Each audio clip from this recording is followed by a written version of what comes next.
Social phobia. Most people get nervous before a job interview. That's normal. Social phobia is a completely different situation. It's not shyness, it's not being introverted. It's a full-blown, persistent fear of being watched, judged, or embarrassed in social situations. And here's the thing, the brain treats it exactly like a physical threat. Racing heart, sweating, shaking. The overwhelming urge to get out. The amygdala, which is your brain's alarm system, misfires.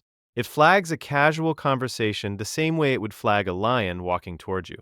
So what happens? People avoid. They skip events. They cancel plans. And every time they do, the fear gets stronger, not weaker. The avoidance feeds it. Careers get stuck. Relationships never start. Depression shows up as a side effect. Around 7% of people have this. And most of them never get treated because the act of seeking help means doing the exact thing they're terrified of. Talking to someone and being evaluated. The fix isn't avoidance, it's gradual exposure. The brain can be retrained. It just takes someone brave enough to start. Agoraphobia. Everyone thinks agoraphobia means being scared of open spaces. That's not really it. The actual definition is a fear of situations where escape might be difficult or help might not be available if something goes wrong.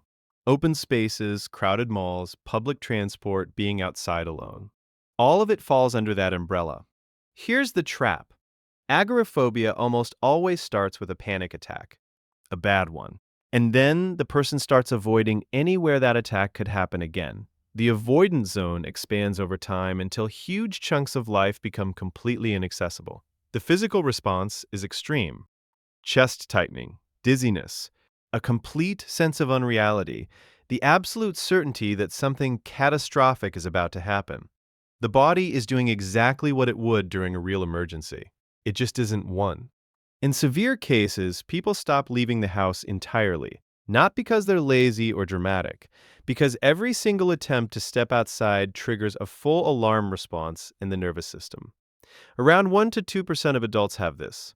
Women are diagnosed at twice the rate of men. Nobody really knows why. Acrophobia. Acrophobia is the fear of heights. And before you say you have it, there's a difference between feeling cautious near a cliff edge, which is just a normal survival instinct, and having a pathological response to standing on a third-floor balcony. The brain's calibration breaks down. A reasonable wariness about falling becomes a constant, disproportionate alarm. The body reacts as if you're already falling even when you're completely stationary and totally safe. Symptoms include dizziness, nausea, frozen limbs, and a desperate need to crouch or hold on to something solid. Some people also experience something called the high place phenomenon, which is an intrusive urge to jump. It is not a death wish. It's the brain simulating the worst outcome to motivate escape.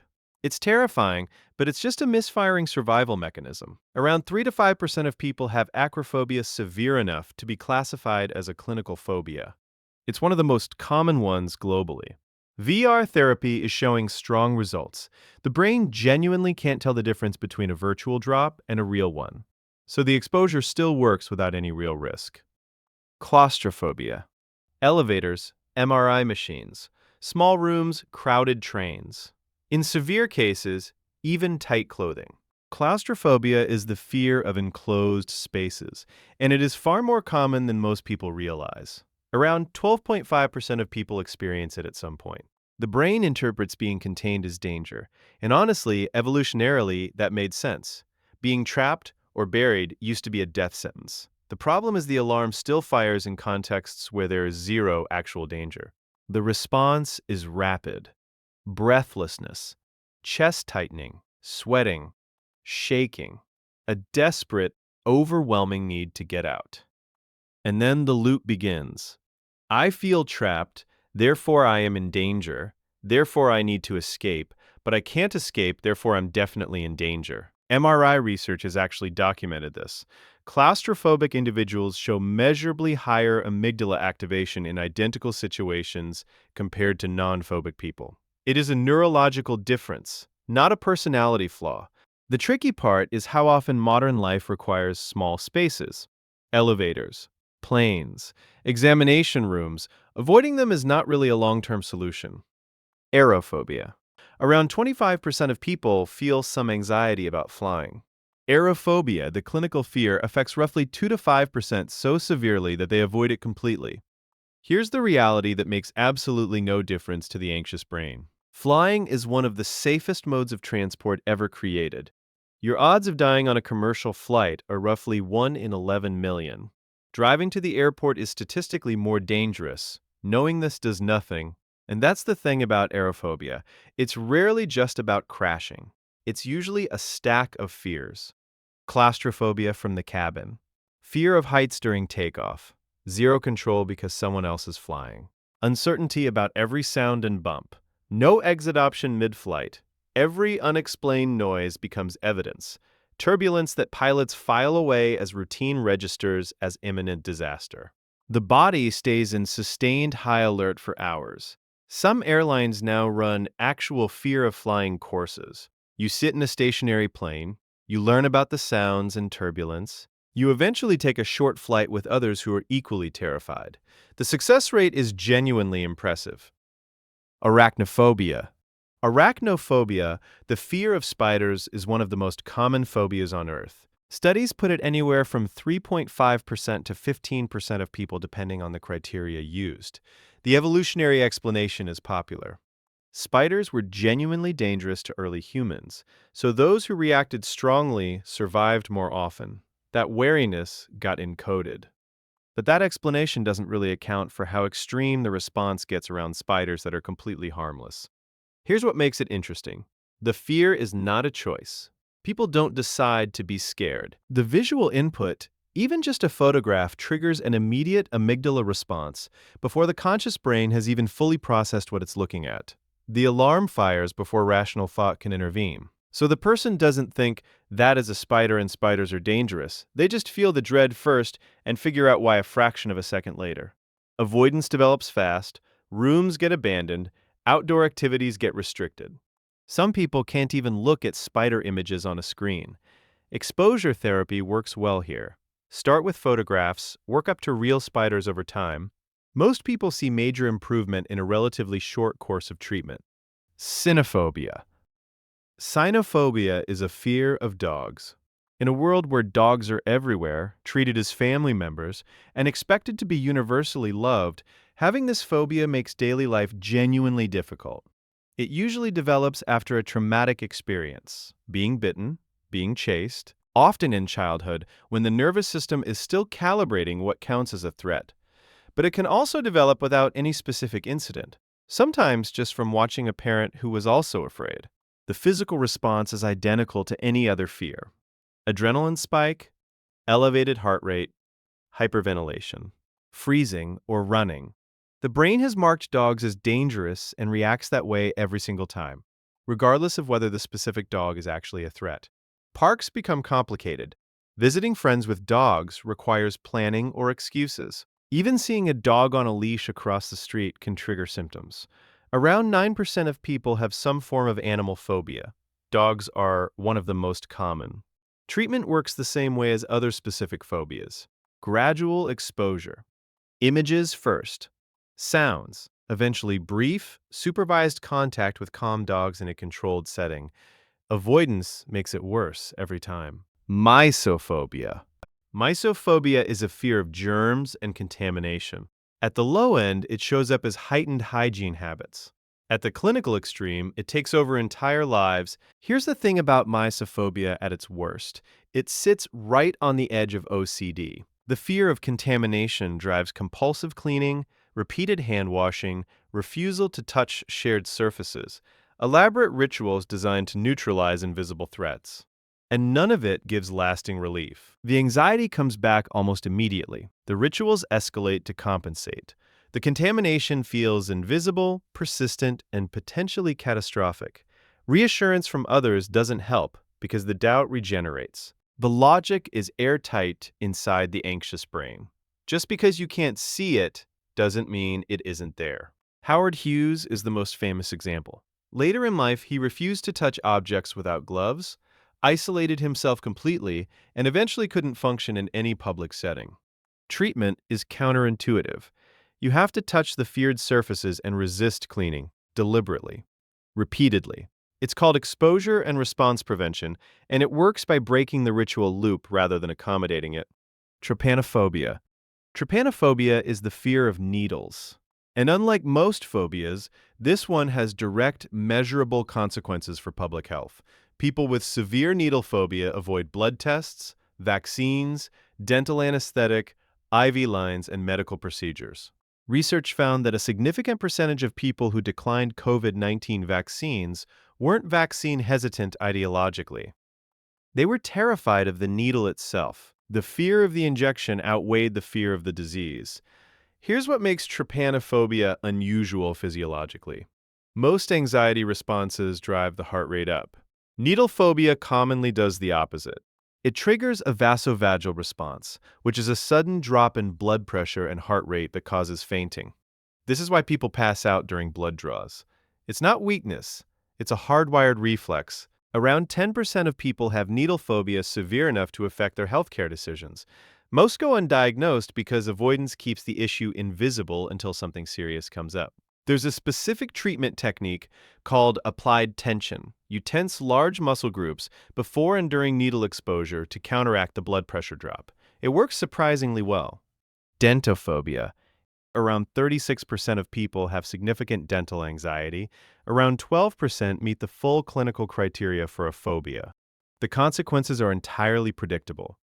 People avoid the dentist for years, sometimes decades. Cavities become abscesses. Gum disease progresses. Structural problems develop that now require far more invasive treatment than early intervention would have needed. The fear of the dentist creates the exact outcomes that make dentist visits worse. So how does this happen?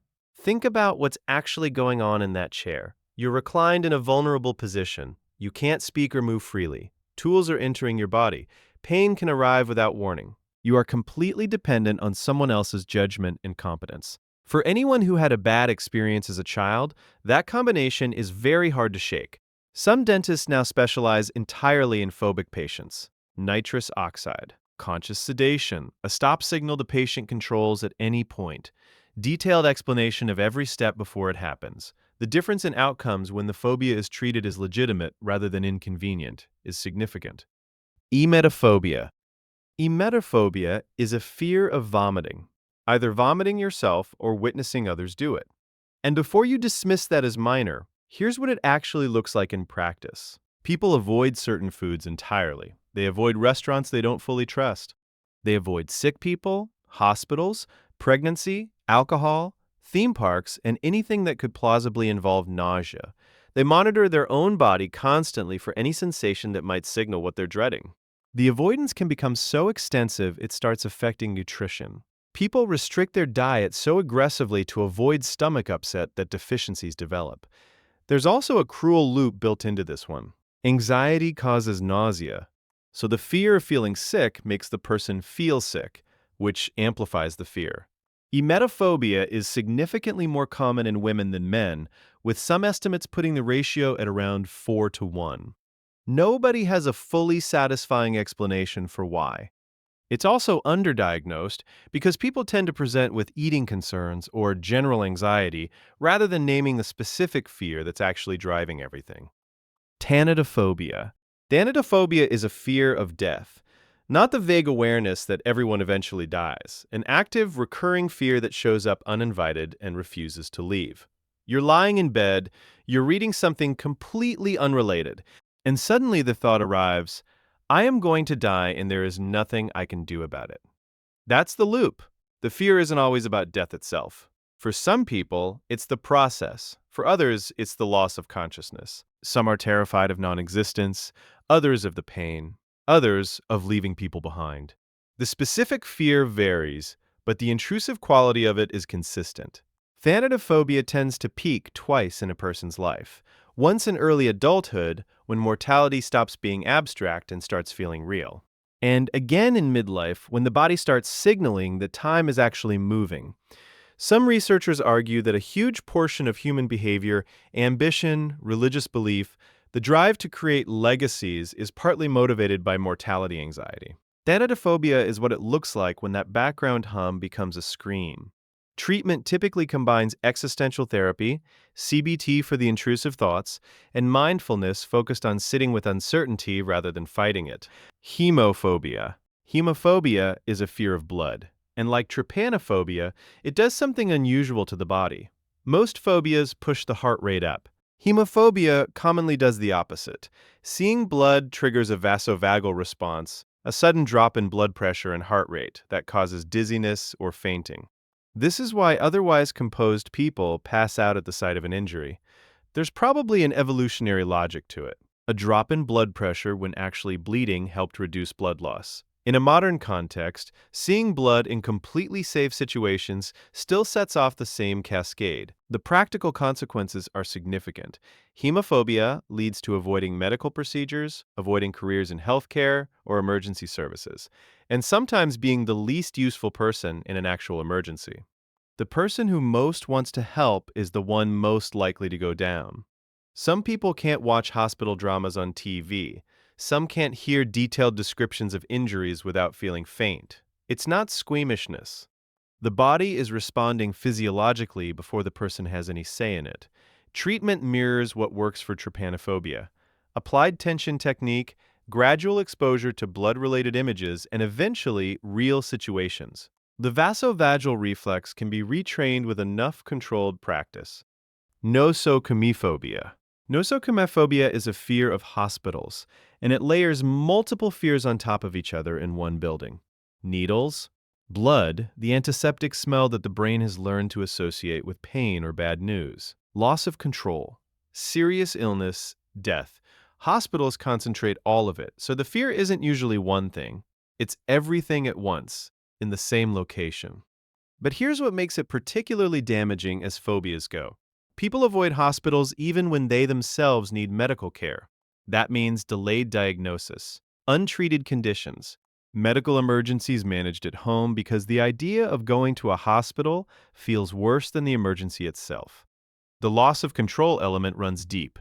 You wear a gown you didn't choose, you follow a schedule someone else set. Strangers make decisions about your body. You're physically restricted by beds and monitoring equipment. For someone already anxious, that environment is almost perfectly designed to maximize discomfort. Healthcare design is slowly catching up to this. Newer hospitals use natural light, less clinical color schemes, private rooms, doctors who explain every step before doing it. The research shows it makes a measurable difference to anxiety, not just comfort. Ophidiophobia. Ophidiophobia is the fear of snakes, and alongside arachnophobia, it's one of the most common specific phobias in the world. Here's what makes this one genuinely fascinating. Research by psychologists Arne Oman and Susan Minecka found that humans are biologically prepared to develop fear of snakes. In experiments, fear associations formed faster with snakes than with neutral objects, and they extinguished slower. The brain treats the snake as a special category of threat. Infants who have never seen a snake still show pupil dilation in response to snake images. The fear is not learned, it's pre-installed. In adults with Ophidiophobia, the response can be triggered by photographs, toy snakes, and even written descriptions. The visual cortex identifies the elongated, sinuous shape and sends an alert before full conscious identification is complete. The alarm fires first. Understanding what triggered it comes after. Around 50% of people report some discomfort around snakes. Clinical Ophidiophobia sits at roughly 2 to 3%. And despite being one of the most deeply hardwired fears humans carry, it responds well to exposure therapy. The brain can update its threat assessments. It just needs enough controlled evidence that the threat isn't actually there.